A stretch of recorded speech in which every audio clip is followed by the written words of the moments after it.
COPPA. Time for me to weigh in on the whole COPPA situation. I'm not a lawyer, this is not legal advice, I'm just brainstorming here. Here are some timestamps of some different parts of the video because I'm gonna start rambling. Brief explanation of the COPPA ruling. There's plenty of other channels that are talking about COPPA much better than I am. Suffice to say, it's creating strange restrictions. I, for one, had it backwards when I first heard it. I went ahead and declared my entire channel as being not for kids, thinking that would be the safe option. It's not.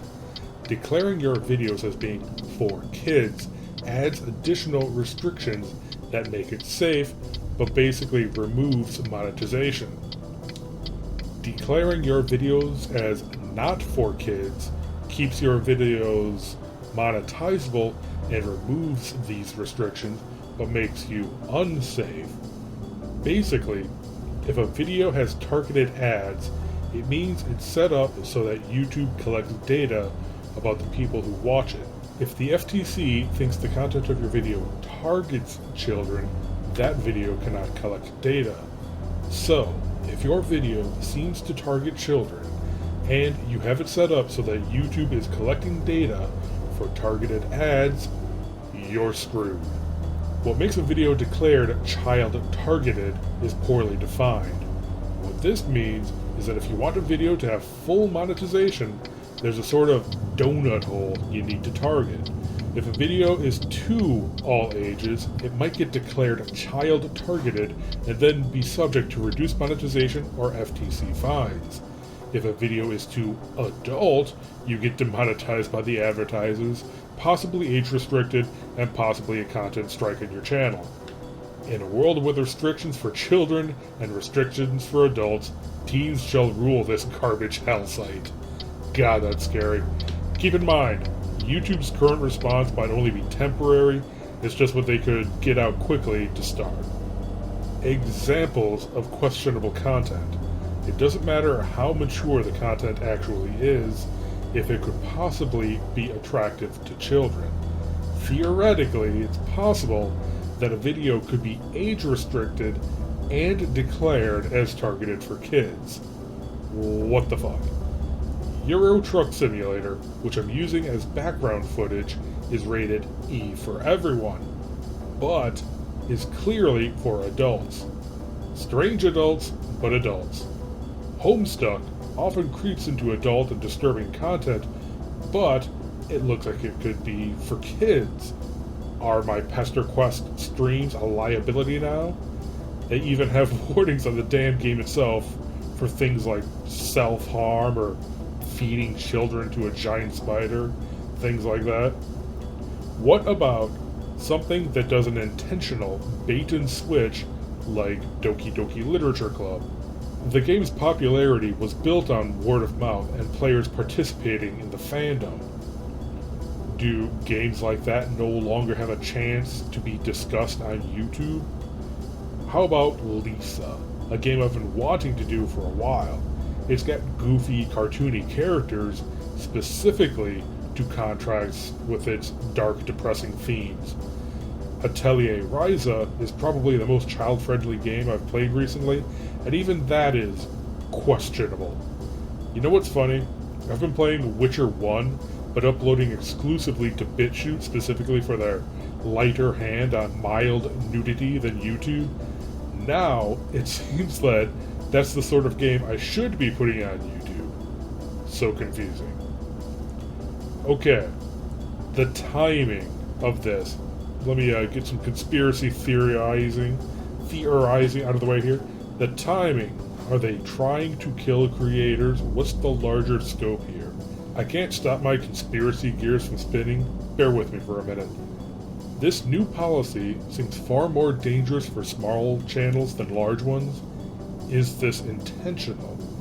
Add to the fact that they could disable your channel if they find out you're not commercially viable, and something starts to smell. Keep in mind, there's an election coming up in US politics in 2020, the year the COPPA changes come into effect. If you look into it, Google's leadership was completely in the bag for Hillary in 2016, but Trump still won.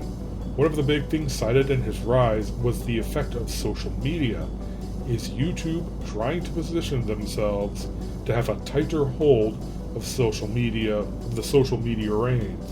Basically, if they don't like the politics you talk about, they have even more tools to use as scapegoats when they kill your channel. I'm no Trump fan, but I am a free speech fan. I don't want YouTube to have that kind of control. At the very least, I don't want them to execute that kind of control to manufacture consensus. Or maybe they're making it look worse than it is, as in they're trying to make us all scared so that we bombard the FTC with comments.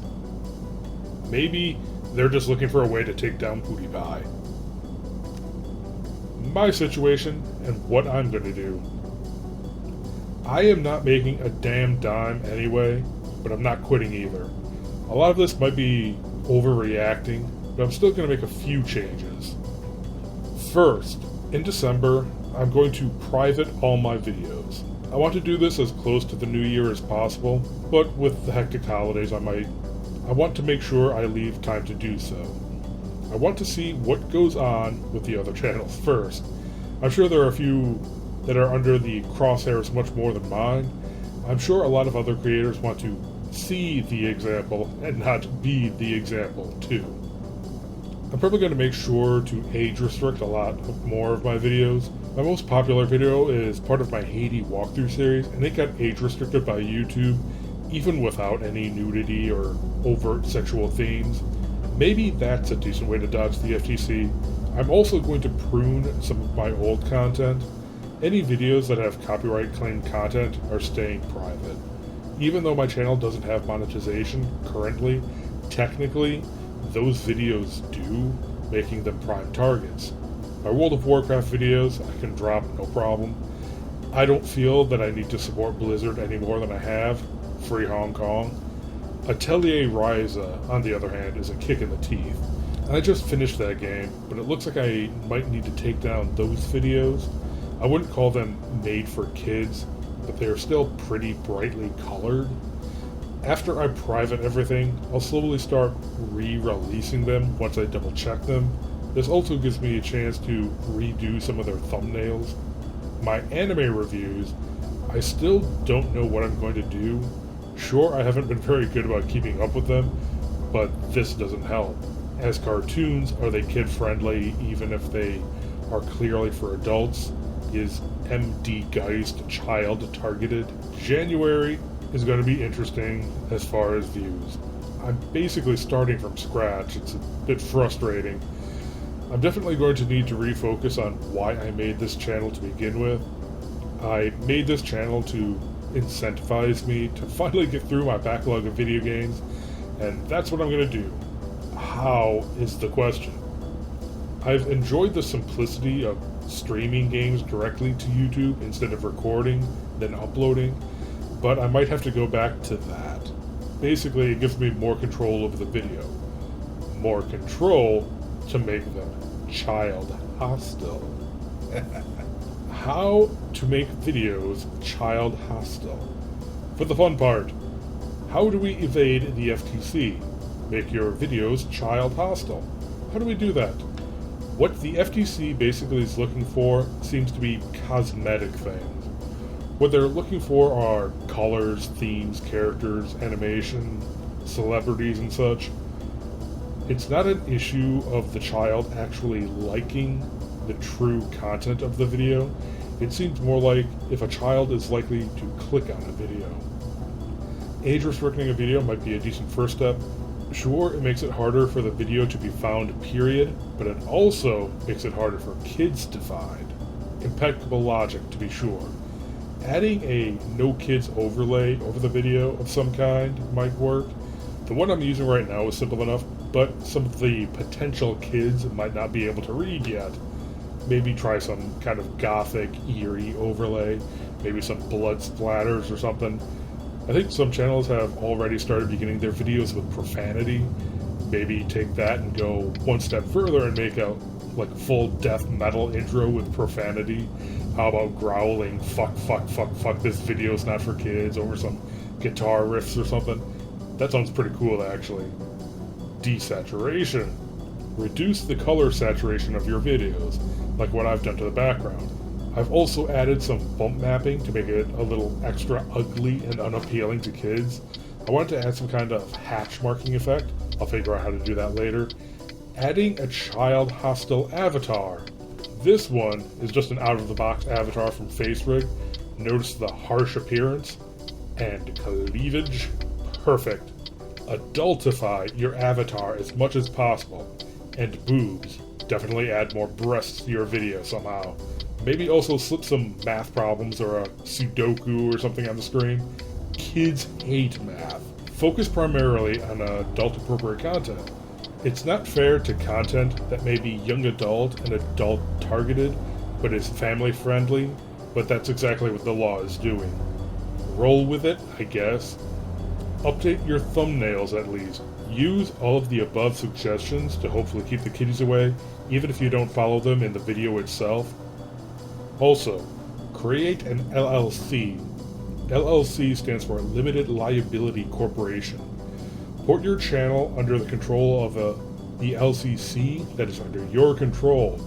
As I understand it, not being a lawyer, and this is not legal advice, but if you do it right, the FTC would then need to sue the LLC instead of you directly, and if the LLC goes bankrupt, you don't. It adds kind of a buffer there. I'm pretty sure that's the whole point. Again, not a lawyer. Or just go to BitChute.